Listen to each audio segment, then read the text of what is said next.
Hi friends, ఈరోజు మనము healthy mango dry fruits milk shake ఎలా తయారు చేసుకోవాలో చూద్దాం.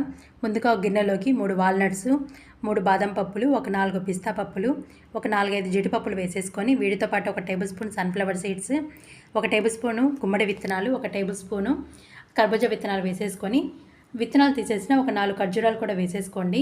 డ్రై ఫ్రూట్స్ అనేవి మీ ఇష్టం అండి, ఏవైనా యూజ్ చేసుకోవచ్చు. ఇప్పుడు నీళ్ళు పోసేసి ఒకసారి శుభ్రంగా కడిగేసేసుకొని మరొకసారి నీళ్ళు పోసేసి ఒక 4 గంటల పాటు పెట్టుకోండి. 4 గంటల తర్వాత ఇలా మంచిగా నానిపోతాయండి డ్రై ఫ్రూట్స్ అనేవి. ఇప్పుడు ఒక మిక్సీ జార్లోకి సన్న కట్ చేసి పెట్టుకున్న మామిడికాయ ముక్కలు, పెట్టుకున్న డ్రై ఫ్రూట్స్, కాచి చల్లారబెట్టుకున్న ఫ్రిడ్జ్లో పెట్టుకున్న చల్లని పాలని కొన్ని పోసేసుకోండి. ఇప్పుడు నేను కొద్దిగా స్వీట్నెస్ కోసం 1 టేబుల్ స్పూన్ బెల్లం యూజ్ చేస్తున్నాను. మీరు కావాలంటే షుగర్ అయినా వేసుకోవచ్చు దీని ప్లేస్లో. ఇప్పుడు దీన్ని మెత్తగా కాకుండా కొద్ది పలుకుగానే మిక్సీ పట్టేసేసుకొని గ్లాసుల్లో సర్వ్ చేసేసుకోండి. అంతేనండి, ఒకసారి ఇలా ట్రై చేయండి, చాలా టేస్టీగా ఉంటుంది. Thank you for watching.